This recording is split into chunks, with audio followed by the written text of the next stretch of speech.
Hello, and welcome to Unbreakable, the GGR podcast, where we cover all things related to grit, growth, and resilience. I'm your host, Jake Schaefer. Welcome to the first episode. I will say this is somewhat uncomfortable for me, and I'm taking it as a growth opportunity. Little nervous. We'll see how this goes.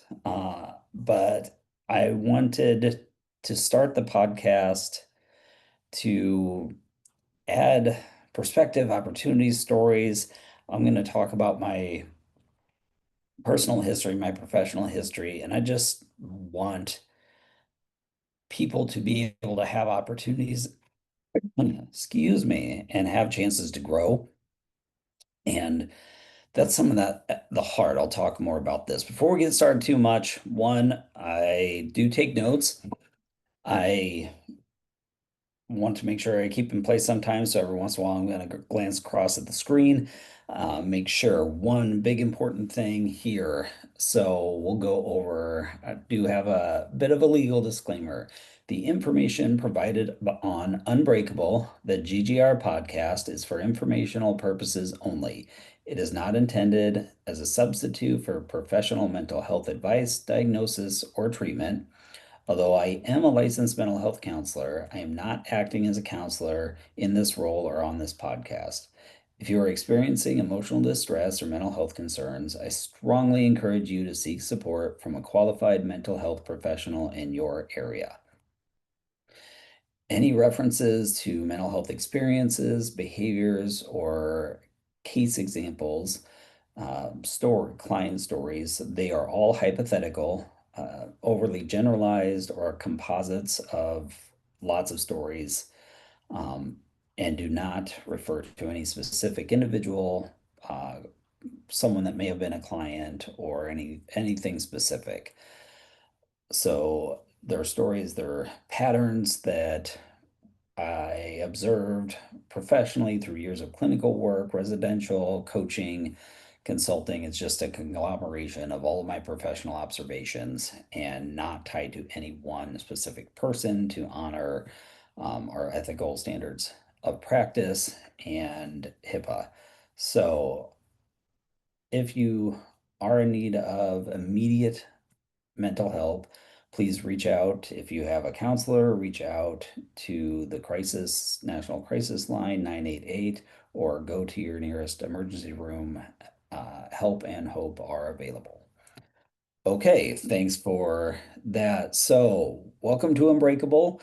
We're going to do a deep dive into the concepts of grit, growth, and resilience. I'm going to say GGR instead of grit, growth, and resilience every time. And I think the passion for this project comes from all of the years of my experience, my personal experience, my professional experience, and seeing what patterns of what has worked and not worked for people to get better and better by their definition. Something, when I get somebody and they come in whole different spots in life, whole different backgrounds. I'll give some of my professional experience, but generally speaking, people are stuck at a point and want it to be different and want it to be better. And there's ways that I've engaged in tools and resources that I found extremely unhelpful, kept people kind of stuck. Um, and then tools and resources that really help to seem to move the needle for them and get them where they want to be.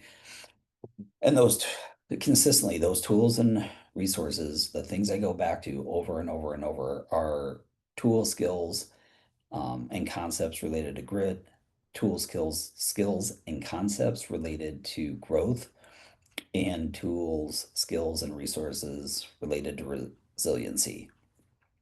And those concepts aren't mutually exclusive.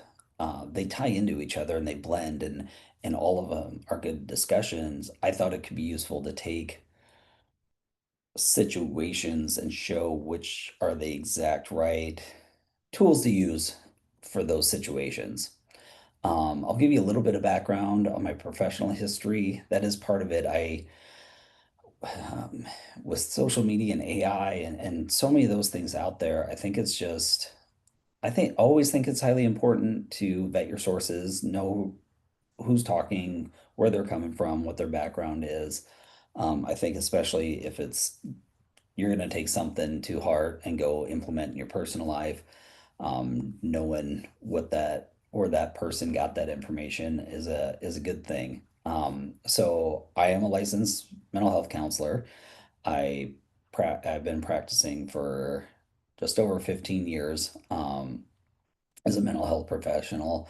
I've got over 25 years as a just working in this human services field. A few highlights, a few places that I've worked. I've worked hospital emergency mental health unit for so anyone in crisis, suicidality, harm to others, homicidal thoughts or tendencies or psychotic break or disassociation with reality. So those were folks I worked with for a year. I worked county mental health, the Children's Hospital of Iowa. I worked on that unit, specifically in the pediatric oncology unit. I've worked a big chunk of my experience came from a residential treatment facility for adjudicated youth. So we were trying to help kids out, got caught up in the legal system, juvenile justice system, and we were trying to get them to turn it around and make better choices. So that was very educational. And I've founded two businesses. So I worked in private practice as a clinician and then went and started my own with my super amazing wife. My wife Elizabeth, I married way up. She's way smarter than I am. I doubt she will ever want to be on the podcast, but maybe I'll be able to talk her into it at some point. But we actually went in together and started a mental health practice, and she does all of the practice management. She does everything, but the counseling is the easiest way to do it. So she deals with insurance and billing and payroll and all that sort of good stuff. So that was an interesting experience. And then most recently, I've also the last 4 years, I got in and have done executive leadership coaching, culture work, team workshops. So I have Renewed Minds Consulting is my culture work. So it's I've been able to go in and do things at an organizational level too. So it's just opened up this whole new pool of observation and how GGR plays in um, to these dynamics and to people's lives and how they get better or how they stay stuck. Uh, so, that's just a swatch of professional background. I think I've done some other things. I've worked some nonprofits. I uh, worked with Livestrong. I've worked with um, Children's Cancer Connection. So there's just lots of I did not mean to start off that way. That was not my intention. I'm from the Midwest, so I was going to graduate, get one job out of college, work it my entire life, retire. It's not how things have played out, and I've gotten okay with that. I think probably the biggest benefit is that's helped. It really has helped give me a very broad perspective. I think that's probably just what I'll bring a little bit different to the table than a lot of other really good people that are contributing to the space of good mental health and good um, growth perspectives and good ways to just get to be a better individual and a better human. Um, I've just had unintentionally this really broad swatch of perspective, and the role I am have been in professionally is unique because my primary job as a mental health provider is to first truly try to understand my client's experience. So I am very disciplined in just fully embracing and engaging on where that person is coming from. I use the phrase right, wrong, or otherwise a lot. So set of preconceived judgments, notions, even before I get ahead to make a suggestion, I want to get a full understanding where this person's coming from and what they want to get better at and why. And until I have that down, it I'm tempted to get ahead of myself, but until I have that down, I don't have the best things to help them out. And so the again, an unintended byproduct of that maybe is that I've had to be disciplined enough, but I've gotten all of these very raw stories. One thing I've learned about myself, I'm pretty good at putting together patterns. I was trained in qualitative research, so I was a graduate or a undergraduate research assistant, had our research methods, so I understand the concepts. No interest. In doing that. God bless the people that dig in and do the research. Super helpful. Thank you for anyone who may be listening to this, or just in a general shout out to the people that dig in to follow through on high levels of research. I I tend to be a bridge. I like to take high concept. Um, I'm good at understanding knowledge and kind of breaking it down and bridging it. And so that's what you'll get a lot here. That's what I do in the coaching and the practice. I like to gain and gain access to information and then figure it out for myself. And then how do I make it more accessible to anybody? Um, so that's that's just a lot of where the passion, my personal experience. I'm passionate about GGR in this sense too, because it has been the thing that has helped me feel made the most growth, made the most gains, and feel the best. Those three concepts and me learning to utilize those, gaining skills and implement them in my life have gotten me the furthest too. It's not just a professional thing. It's definitely a personal passion too. I'll throw it too. There's been others that'll come out as episodes go on. But one of the big things, I am a pediatric cancer survivor. I had a leukemia, was diagnosed with leukemia the summer before I started kindergarten, back in '84. I laugh now. I'm a Gen Xer, so some dark humor.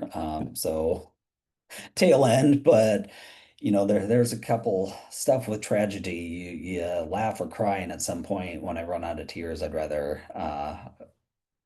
make a joke out of it. So sorry, but that's a part of my nature. That's what you're gonna get. Um, with the cancer stuff, like I'm an old school cancer survivor. I was back in '84, so. Um, they came in with tox, like chemo, all the stuff was brand new. And man, it was a whole different cancer experience than most of the people these days are getting. That's the old man cancer part of me. Back when I had cancer, I didn't get to take a chemo pill at home. I had to walk uphill both ways to the hospital, get stuck in the hospital room for 3 days. Um, but it for sure, there's so many things that come with cancer. In reality, there was funny parts. There was humor. There was that coping mechanism of resilience and adaptive humor. And there was a ton of hard. It's the big C, man. It's world altering. Once that hits your psyche, you don't go back. There is no going back. It's only figuring out a new forward, because and I just had a slightly different experience. I have a very short memory of life before cancer, and then most of it's been life after cancer. Um, and so that's definitely stuff that um, shaped grit, growth, and resilience. And at times I didn't do it or didn't know what it was. Um, some of these are newer terms and newer perspectives, newer research, relatively new anyway now, but then it wasn't around.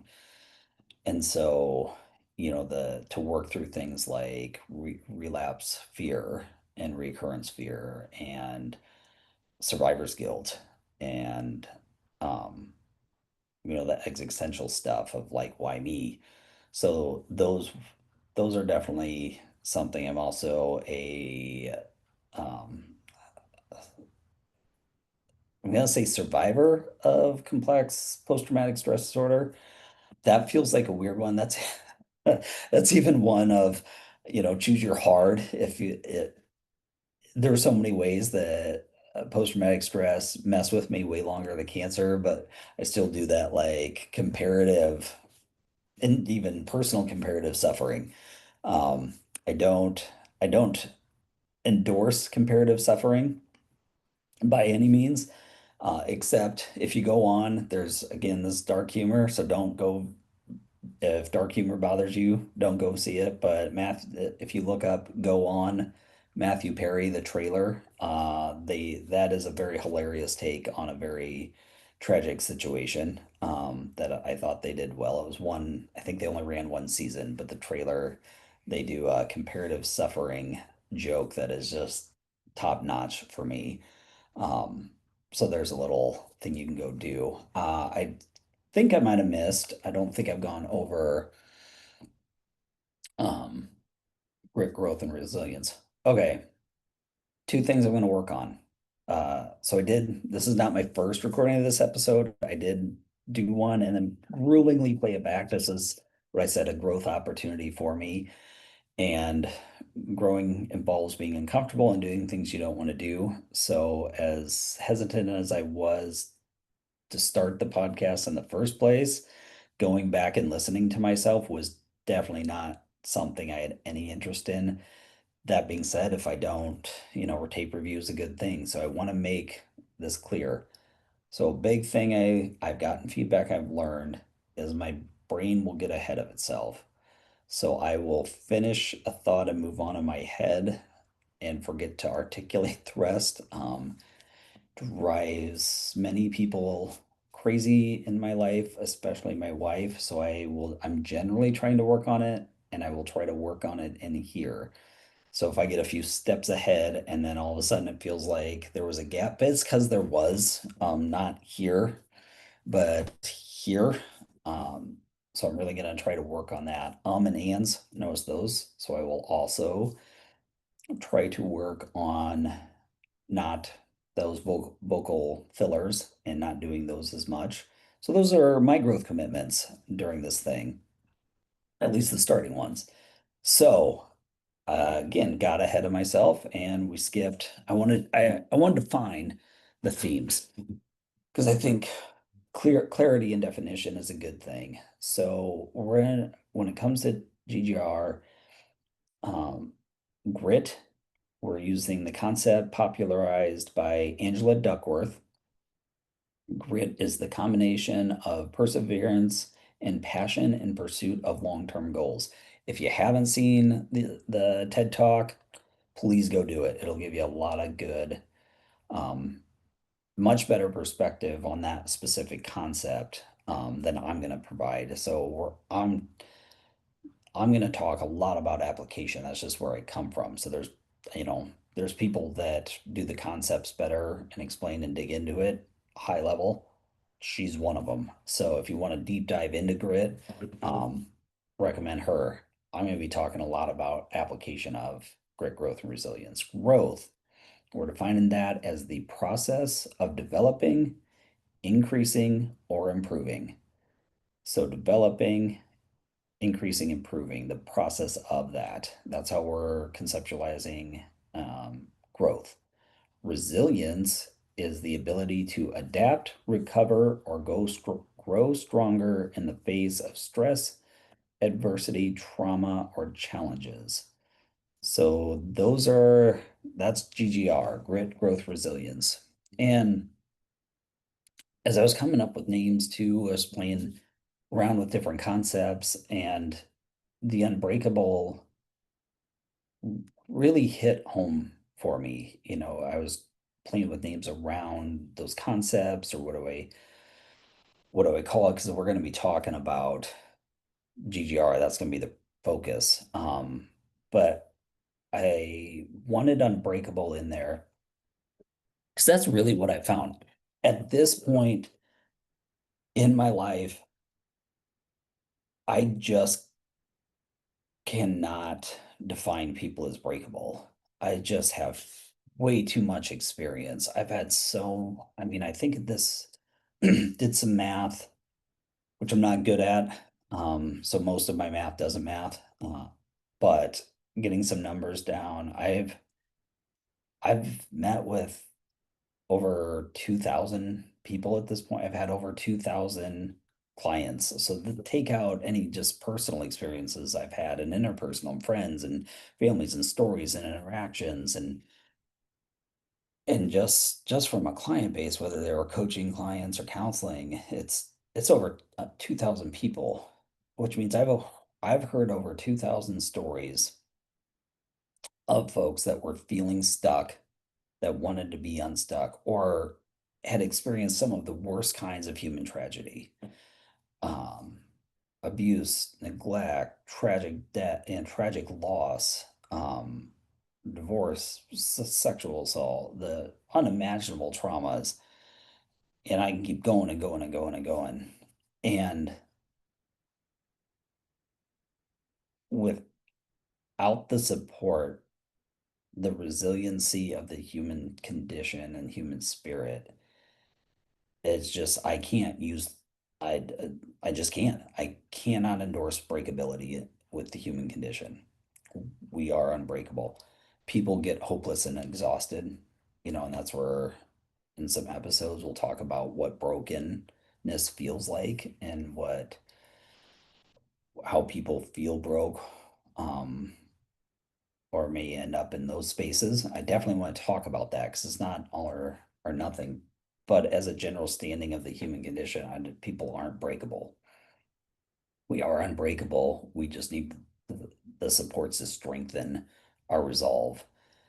And so that's the full title, Unbreakable, the GGR podcast, because that's how we strengthen the ability to stay unbreakable is through those skills and tools and resources and find that inner, it looks different for everybody, the inner things of grit, growth, and resiliency.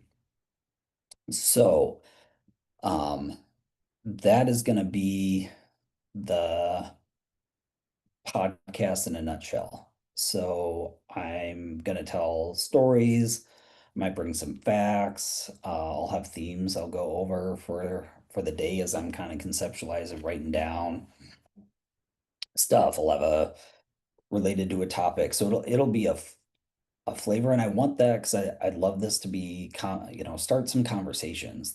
That's really what I would hope for is just this gets out to people and is helpful, that some of these things and that engaging, it gives them a conversation, an engagement topic to start, engaging with a friend, or you see somebody going through a hard time or anything like that. That's one thing I would love if it happened, that these discussions, interactions, this content could help connect some people to be and do better.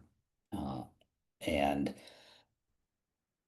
so that's the hope. So it'll be topics I would love to get some guests on at some point. I think that'd be cool. I'd love to be able to have interactive conversations. But if it's, I'll be honest, if it's just me all the time talking, you're probably gonna get pretty sick of it. I don't know if I'll get a huge audience out of that. Um, who knows, maybe, but I don't think I'm that interesting. I got good stuff. I got some good stories. I can tell a story once in a while, but I I think there's power in conversation and engagement and discussion and perspectives. And so, hopefully I'll be able to get talk somebody into coming on and having a discussion with me around grit, growth, and resilience. So, yeah, so that's gonna be the big themes of it. That's gonna be the big themes.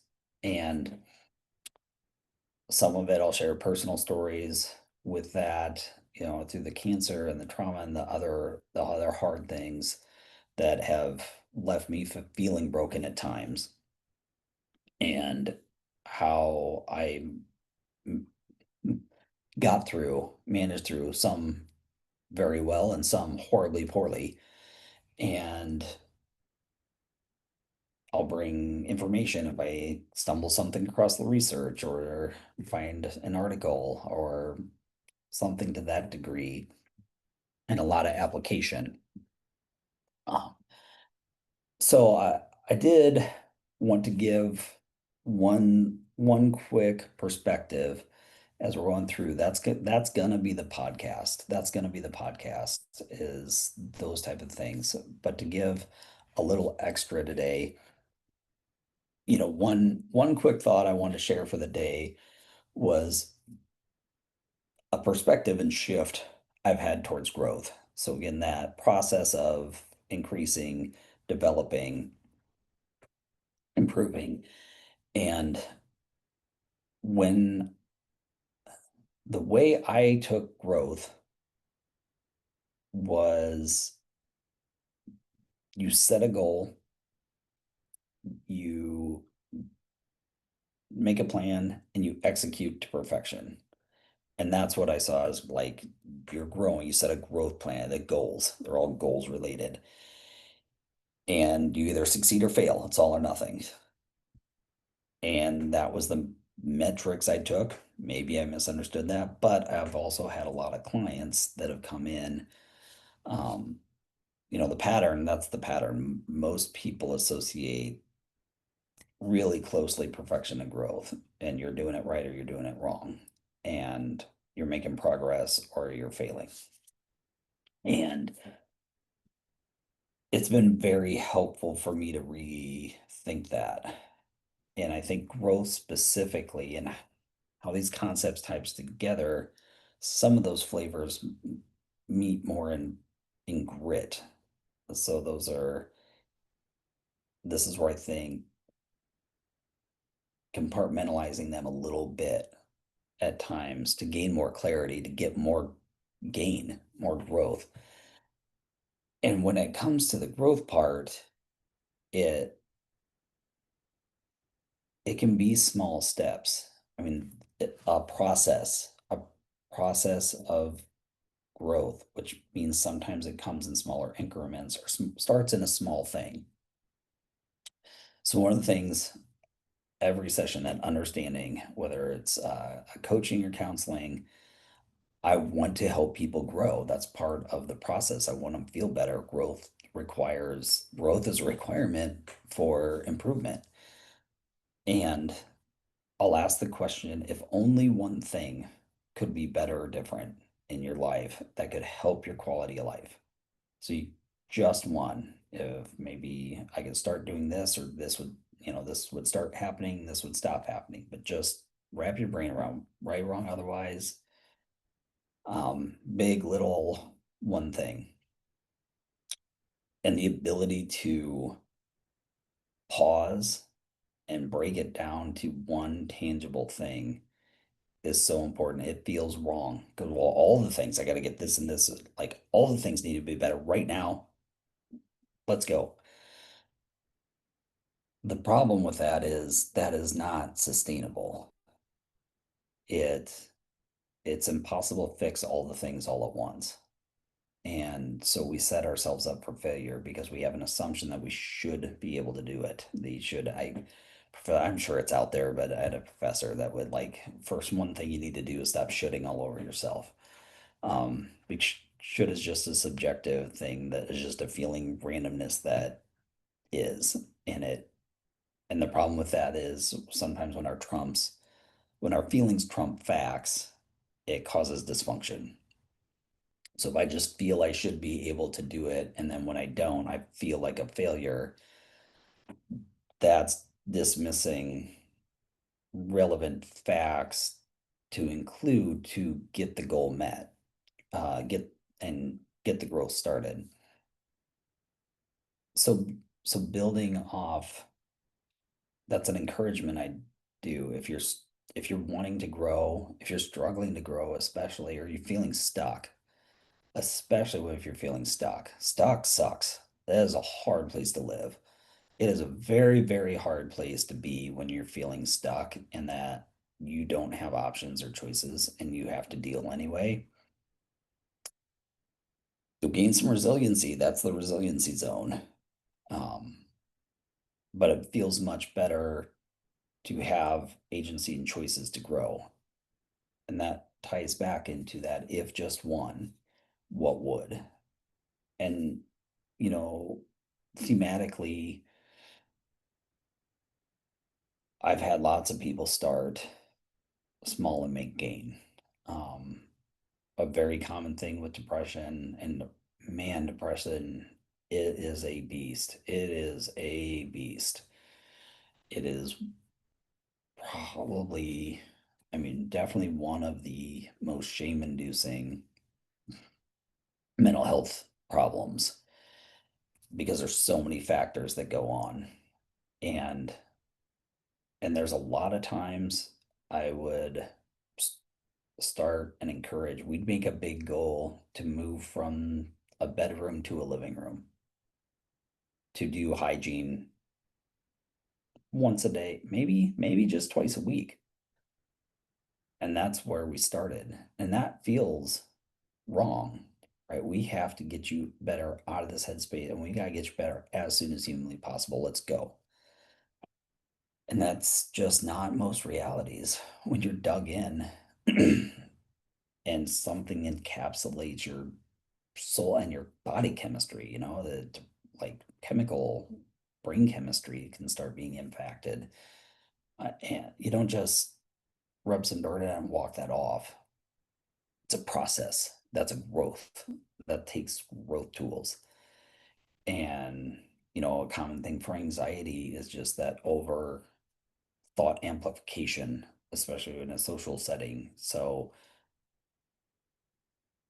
those thoughts just expand and intrusive and just again a grueling thing to walk out and have your brain going so fast that it can cause physical symptoms and panic attacks, a physical manifestation of a overactive threat response. And that's inaccurate, but it feels accurate, so it activates and then is accurate because then it is a physical weight. And so, again, one thing, what could be better or different? And I'm always the client goes, this is never going to be about me. I'm good. This isn't advice. This isn't telling you how to change your life.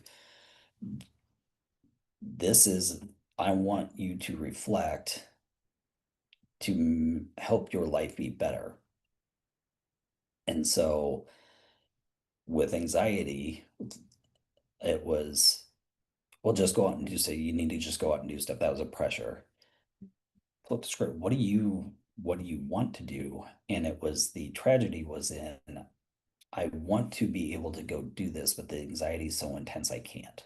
Okay, so that's different. That's not you're a failure or getting social pressure to go be normal, quote unquote. You would like to do this and you're feeling stuck.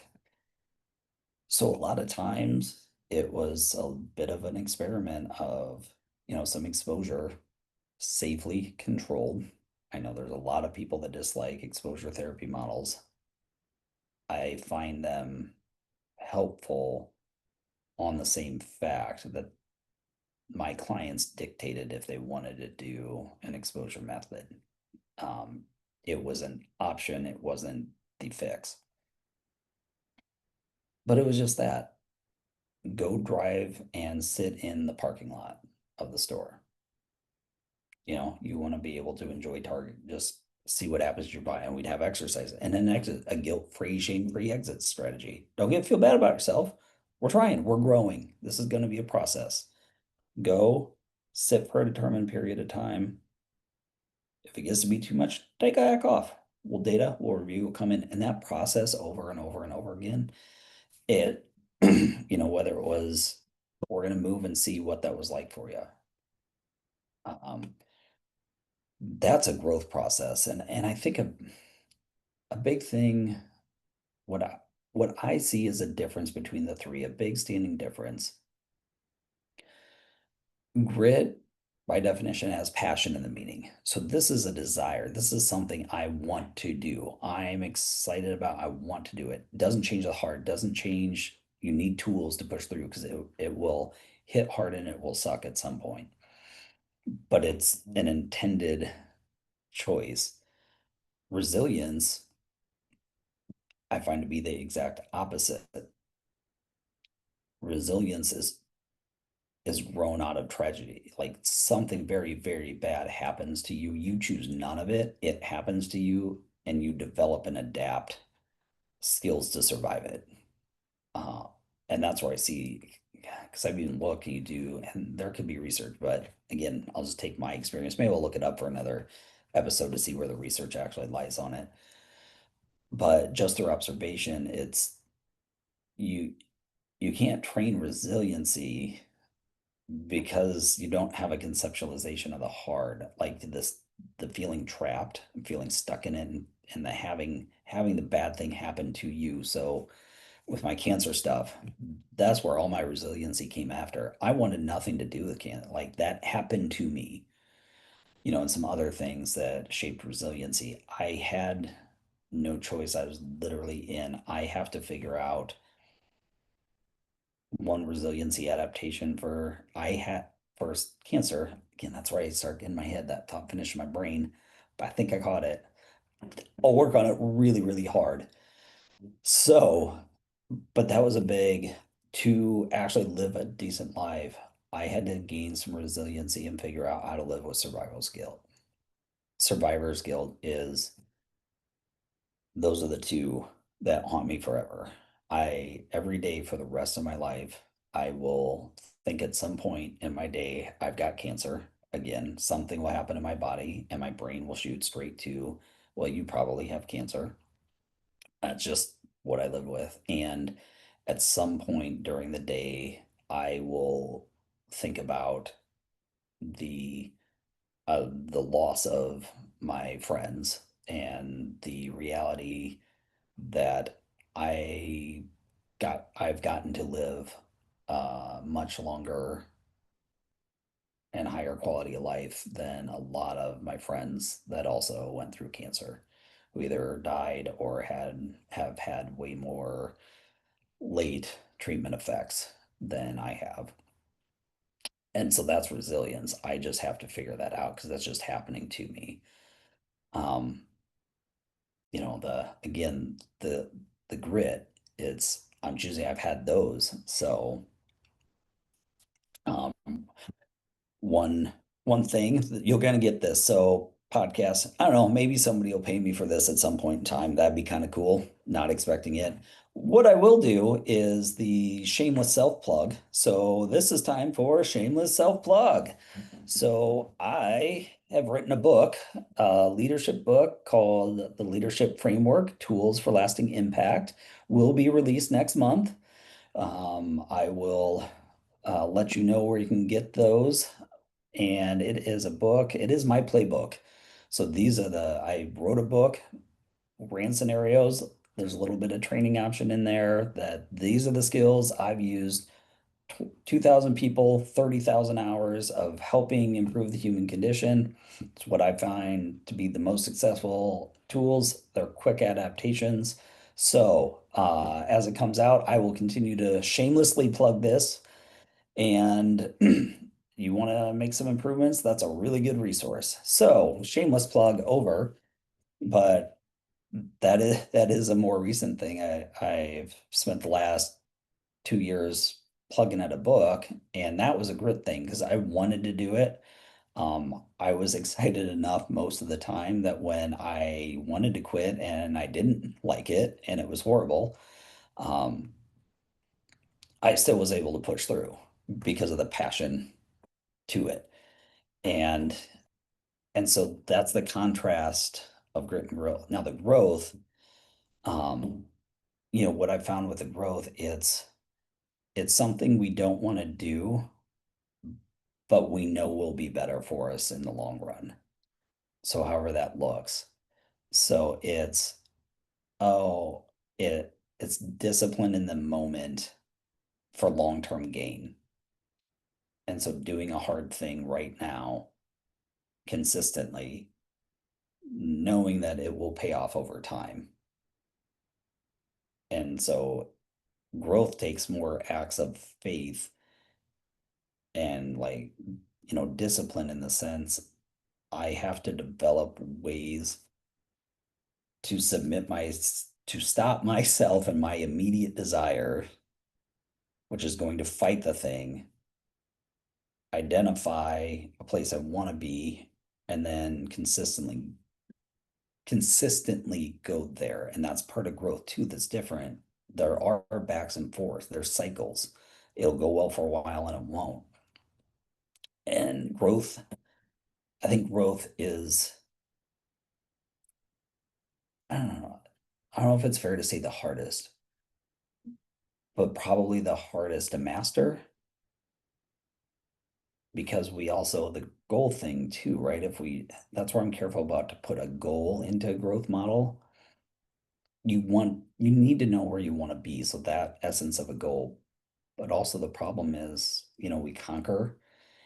And if we haven't really, that's where the grit comes in. We use too much grit into the growth and then we plant the flag, we conquered, and then it starts falling off. We have regression and old patterns. And all of a sudden we're back. And now we feel worse for wear because we did it and now we're back to where we were, maybe worse. So then it's this whole other psyche, bad headspace that gets into it. And so, a big growth thing for me has been my physical health, which is ironic as a survivor. I have had a desire to be physically healthy most of my life. I have not done that well at all most of my life.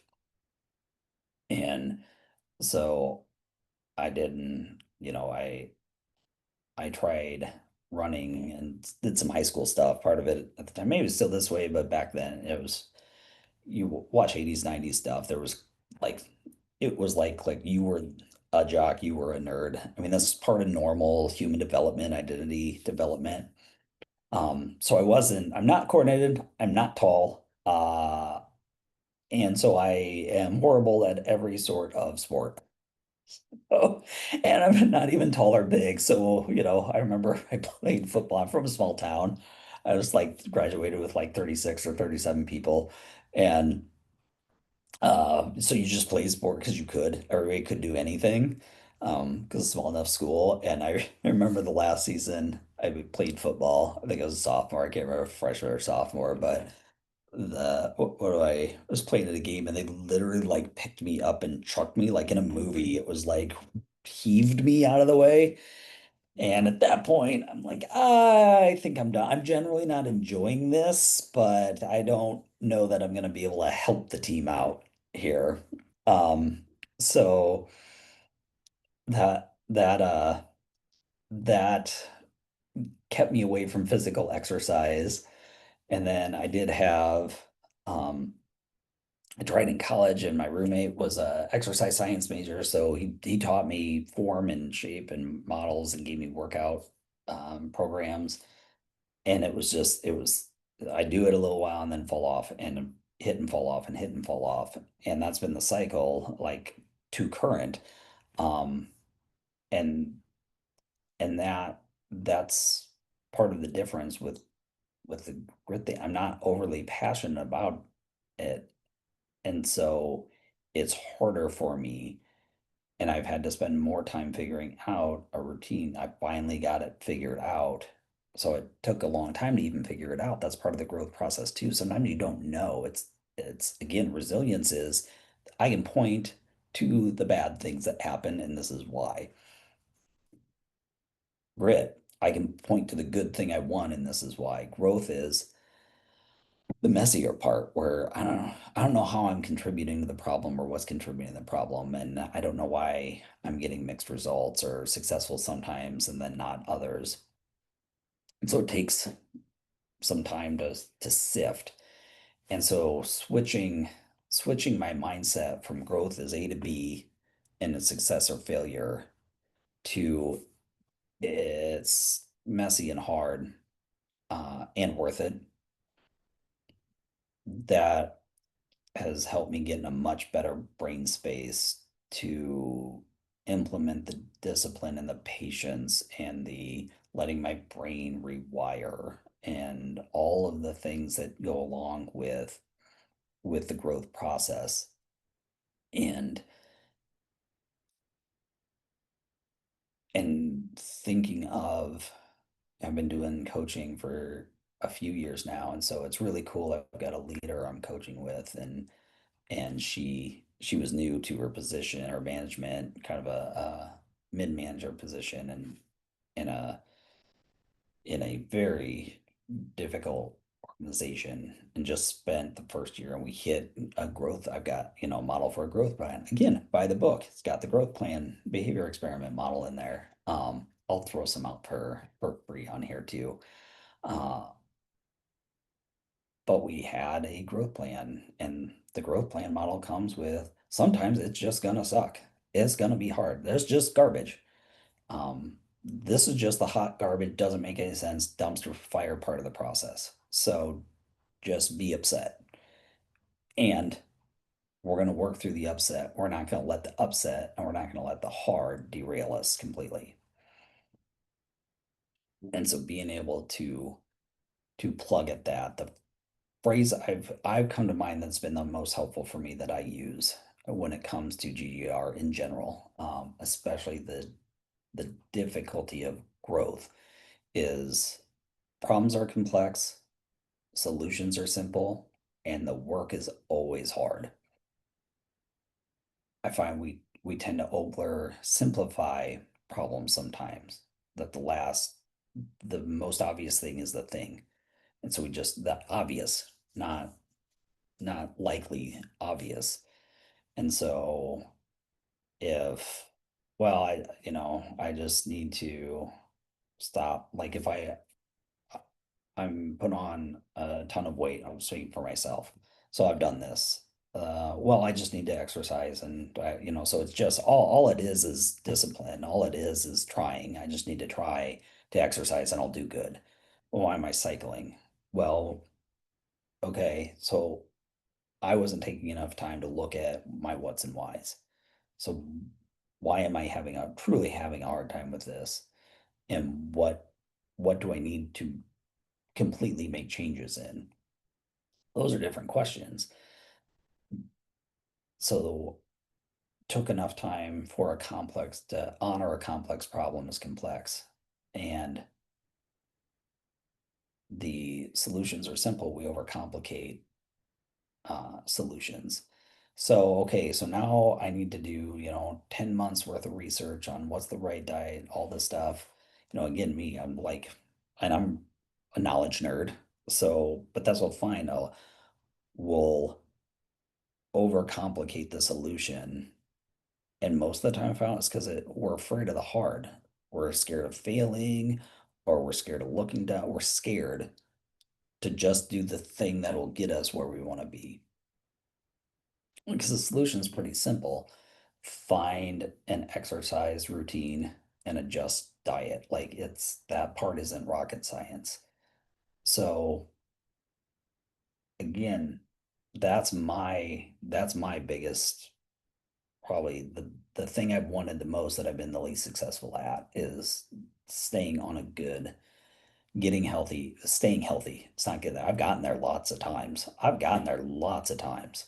3, 4 times I was in really freaking good shape and it would fall off. And I had to take the time to figure out, well, it's related to my stress and my prioritization, or, there was lots of things that were contributing. And then I had to find something that was the most simplistic method and not overthink it. So I need a group, an accountability partner. You know what? For me, it was I'm practical by nature. I got a locker at a gym. It's got a sauna and a spa. And my little reward is to go sit in the spa and sauna after a workout, and it helps my brain. And I found I can still communicate, do a little bit of work communication and integrate, and that's been the most successful. So that's not giant, but I stay disciplined. It's easier for me to be disciplined in making that choice because here's the reality. I don't want to at all. I want to eat horrible food and sit on the couch, and that's what I want to do. I have to discipline my brain enough, and I need to grow, and I want to be, you know, there's goals. I want to be here for my kids, but essentially on the daily, I know that if I do this thing that I don't want to do right now, I will be better for it even later in the day, an hour later. And that's more growth stuff.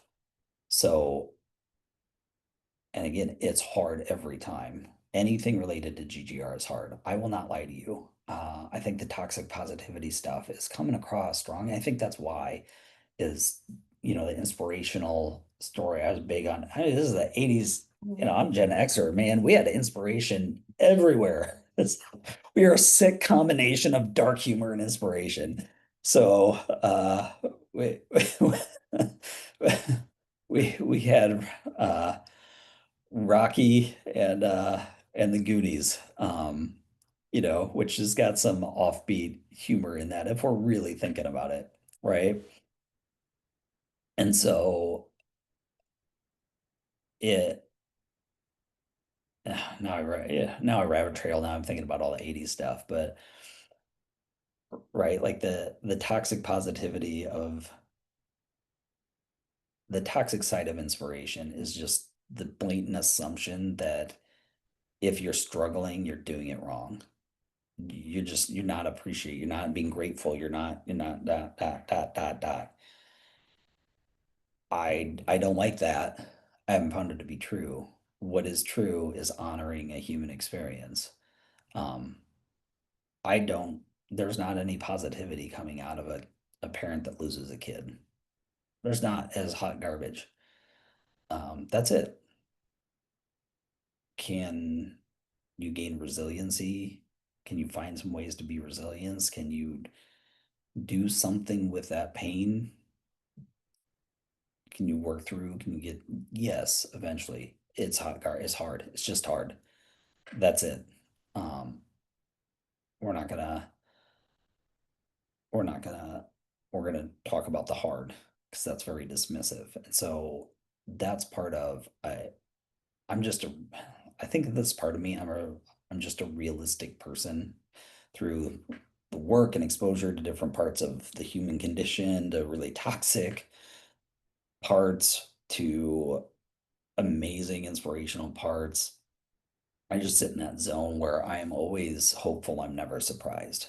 So it's not I expect the world. I expect life to keep happening because this is the way life happens, right? And I've still like, and this life happens too. Um, and so I think that real it's so important to set ourselves up to do the hard thing. And you can go, you're gonna be it's scary. It's freaking scary to do a hard thing, to do this work. Um, I do in my counseling and coaching. That's a big thing I get. Again, we break it down super what happens, why somebody ends up in mental health hardship is just so complex. We dig in just enough to find one thing to work on. We have simple solutions, not curing, not trying to fix solutions, as in here's some things you can do to get your life back, and you go at the pace in the way that's comfortable for you, and I'm going to honor that and support you in it. Right? That's solution focused. Um, Not you're broken, I need to fix you. Again, title of the podcast. I don't believe in brokenness. So to do that work and to live that experience, it's always going to be just hard. And I think we need to honor awful for awful, and because it can be and being able to grab and work towards something better simultaneously is a thing. It can be done. So that's the big quote. If you're sitting in a spot where you're struggling with something, in a really tough spot, again, I encourage you to reach out, there's lots of good options for mental health now. if you're in immediate crisis, but just one thing, problems are complex, solutions are simple, the work's hard. All the things that are going on that might be getting to you, I'm sure has complexity to it because I've never met anybody that didn't have complexity to their problems. If one thing could be better or different, just one thing today that you could, at the end of the day, you can feel good about. And again, if you're somebody who's sitting in a major depressive episode, I encourage you, momentum, bed to couch, right? Um, make take a shower, make one meal, pause and reflect on how that went. If if you're in, you want to do some more advanced work, but you're sitting in a tough spot of, ooh, I got to sacrifice going out with friends to get into the gym. And that's uncomfortable and that's hard, but it's going to be better for me. For uh, for me, it was shifting my meetings around so I had a chunk of time I could get to the Y every day. Um, that's uncomfortable. I didn't like that, and it's working. So one thing that could be better or different, and just do one or two things. Commit to two things, 2 weeks for the rest of your life. And if it doesn't work, then it means you're just getting data. You're getting data on, figure out, well, why might not this work, or what did, the days it works. Well, why? Just do a little bit of experimentation. Simply, it's gonna be hard. It's gonna be hard, and that's okay. You can do a hard thing. Anybody, man, if you're gonna spend time on socials and you're gonna do all that stuff, look for the hard things people were able to do as you can. We are all equal.